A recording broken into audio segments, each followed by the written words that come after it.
Welcome to Bloodbath and Beyond. Today we're doing a retrospective review of Maniac Cop. You have the right to remain silent forever.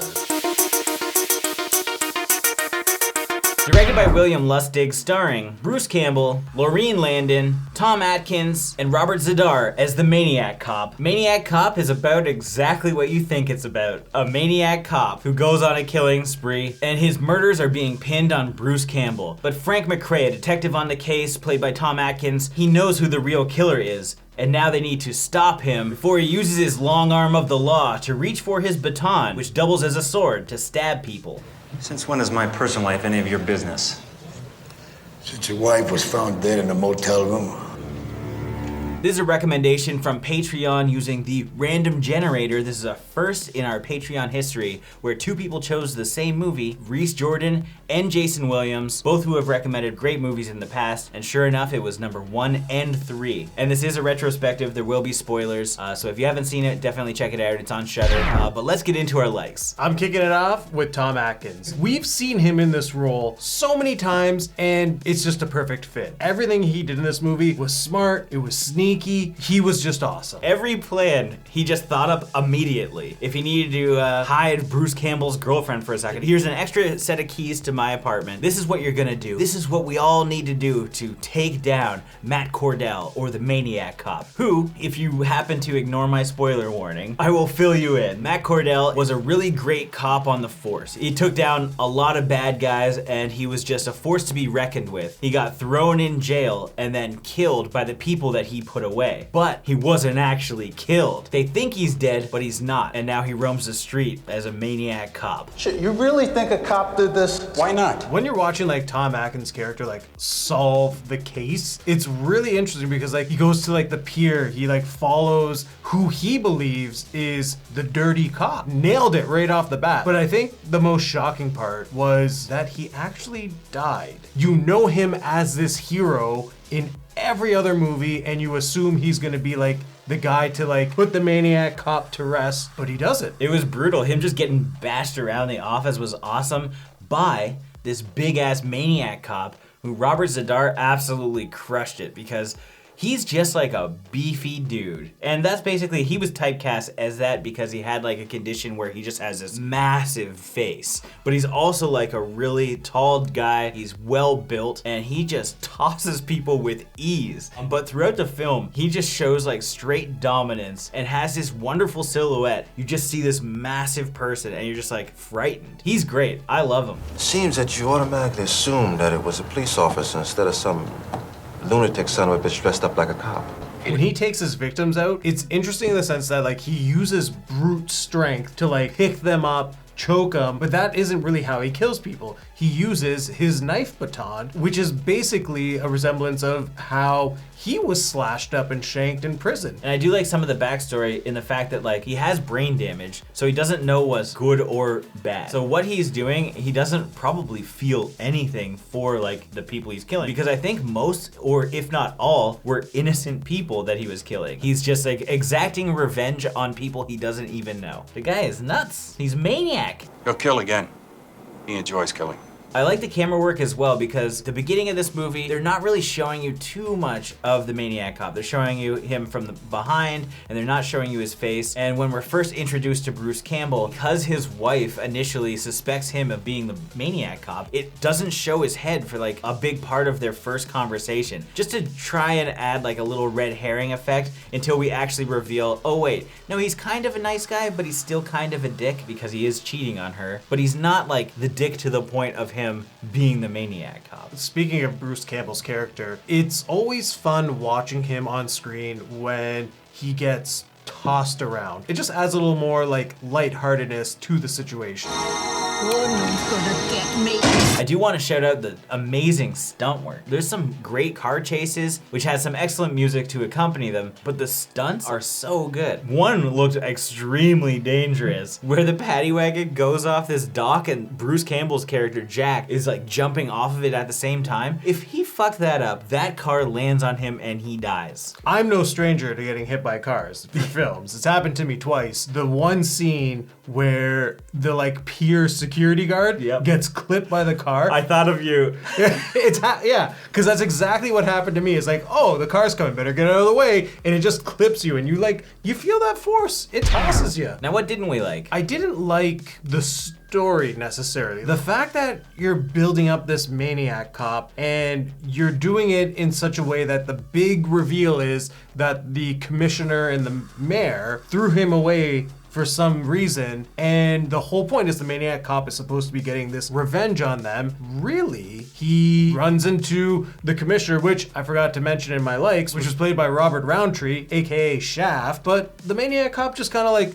oh, you're dead. And you're like, well, what was the last hour and a half payoff for? There's definitely some questionable decisions when it comes to the story. Even just like having his like girlfriend still involved. Like, has he been sleeping on Pier 14 for the last however many years? It shows him just like sleeping in a fucking pile of garbage or metal. Why don't they just live together? It did seem like there was a lot of convenience as well, because while Tom Atkins, Jack, and Teresa all figured out who it was, they somehow just like found him all the time. Tom Atkins just rolls up on Teresa when she's being like an undercover prostitute right in the nick of time to see the Maniac Cop himself. And just like other situations, like every time they found him, what's he doing here? Why is he even in the precinct? Like, it didn't make any sense, because if he has this brain damage, he would have no motivation. So like, he either has motivation or he doesn't. He wasn't exactly alive. He had severe brain damage. I was certain that he was legally dead. You look at like the convenience with Jack's character, because the way they're saying that he is the killer in the precinct makes no sense, because like people are getting destroyed by a giant cop. Just because Bruce Campbell was in the holding cell at the time, they assume like, yeah, well, your girlfriend just happened to let you out, and now two of you are the ones who are like killing the innocent. Back up against the wall. Hey, hold on. I didn't do any of this. Broke out of your cell, you killed them all. It wasn't me, it was somebody else. Everything just seemed to happen. Even with like pointless stuff in the film, when Jack and Teresa go to talk to the doctor at like the prison, and we need to establish that it's the St. Patrick's Day parade. So after the scene's done, a like nurse or secretary comes in and says, Put this on. What are you talking about? You know it's St. Patrick's Day. hey, like you don't need that kind of information to be delivered in this I film. would like to say that other weird thing where that other police guy is sitting down with Teresa. Well, what's the rush? I mean, we've got the commissioner's office all to ourselves. They purposely set it up so the audience thought that something super evil was about to happen. And then he's just like, give me some information, girl. And she's like, nah. It's like, why did you do that? Even the final act where like Teresa is like trying to escape the Maniac Cop and is on the roof of like the precinct. There's cops everywhere. They're all running in the building because they hear like noises and gunshots, and everyone else is then focused on, oh look, there's Jack. Let's throw him in the paddy wagon and do our job. And then Teresa gets down and a random rookie blue cop is just conveniently in like a squad car, and she's like, we gotta go chase after the killer. She just shows up out of uniform, and this cop is like, all right, let's go. And if he had any knowledge of who she was, the only thing that he would know was she was currently being arrested. But now, because she's climbed into his car, he's now taking orders and driving directions from her. What? There was no reason he should have been taking orders from her. There was no reasons why 10 cops have to take out Bruce Campbell. You know something's going down in your precinct right now. And you're like, oh, it must be the killer, the Maniac Cop. Oh, there's Bruce Campbell. We better go arrest him because he's the Maniac Cop. She's up there climbing down. He's chasing after her. And then the next shot is him driving Bruce away in the paddy wagon. How did he get down there before she did when she had the lead? He would have been at like basically the penthouse. He would have had to take an elevator all the way down. So press the button, sit there and wait forever, or run down all of the stairs, beating everybody up, covered in blood, looking disfigured because he doesn't look like a regular dude. Take out the 10 people at like right at the entrance while Bruce is coming in, and then get into the vehicle and throw Bruce in. Meanwhile, Teresa's just down the ladder into the cruiser we go for the chase scene. I know it sounds weird to be nitpicking story points in Maniac Cop, but they need to be said. It's not a good story. And that's what we're here for, so fuck. Like, it doesn't matter. Like, this is a fine enough movie. It's a popcorn flick. Enjoy it. You don't need to look into it, but that's why we have this YouTube channel, so that we can dissect bullshit like this, because it's fun to talk about all these little, like, plot holes. Like the very last shot,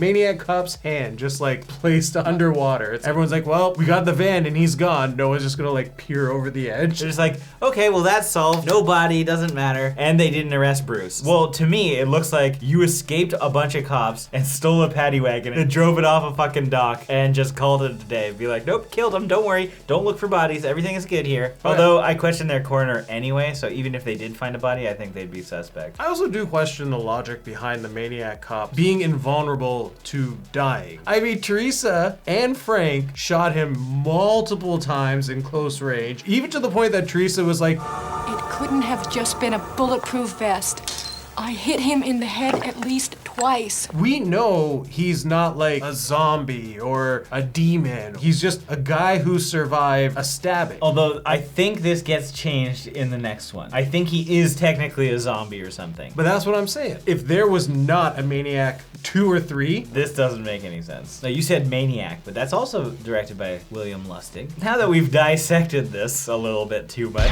let's go on to our final thoughts and ratings. Maniac Cop was a pretty fun watch. It is full of plot holes, but I did like a lot of it. I really enjoyed seeing Bruce Campbell. Robert Z'Dar being the Maniac Cop was just amazing, but Tom Atkins was certainly the highlight. He's just so great in this kind of role. I just really enjoyed the acting across the board, but I do think the highlights are the action sequences as well as the stunts, because the stunts are so good. I don't necessarily have like major dislikes aside from the writing or anything, but like this isn't a top tier 80s movie by any means. There is some nostalgia attached, but it's not something I would rate high because I think it's a mediocre movie at best, but it is something that you can have fun with. But I'm gonna give this 2.5 forced smiles out of 5. Maniac Cop is one of those films that has a lot of good to it, but the bad definitely overshadows it. Overall, the story is just the weakest point. That's saying something because the concept is actually cool, and I love Tom Atkins in this movie. You throw in a little Bruce Campbell, and I think those reasons also make this a nostalgic film that people will always go back to